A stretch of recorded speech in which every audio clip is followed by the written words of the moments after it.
David looked at me, his expression full of something I couldn't quite read: sadness, longing, or maybe confusion. He quickly withdrew his hand, stepping back, his face flushing red. "I'm sorry," he said, his voice barely above a whisper. "I didn't mean to make you uncomfortable. I just wanted to say thank you. That's all." I took a deep breath, trying to steady myself. "David, you don't need to thank me like this. You're family, and I care about you. But we have to remember boundaries." He nodded quickly, his eyes downcast. "I know. I didn't mean anything bad. I promise." I gave him a small smile, hoping to ease the tension. "It's okay. Let's just make sure we're always clear about how we treat each other, all right?" He nodded again, muttering "okay" before walking out of the room.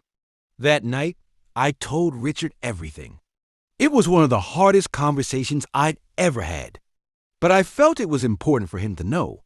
I made it clear that nothing had happened beyond what I told him, but I needed him to help set clearer boundaries with David. Richard listened carefully, his expression troubled but understanding.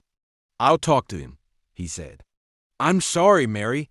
I've been working so much, and I haven't been paying attention." The next day, Richard had a private conversation with David. I don't know what was said, but things began to change after that. David kept his distance, though he remained polite and kind. I made an effort to continue being supportive, but also firm about boundaries. Over time, things settled into a new normal. The uneasy moments faded, and we all began to move forward as a family. Looking back, I'm glad I addressed the situation early. It wasn't easy, but it was necessary for David, for Richard, and for me.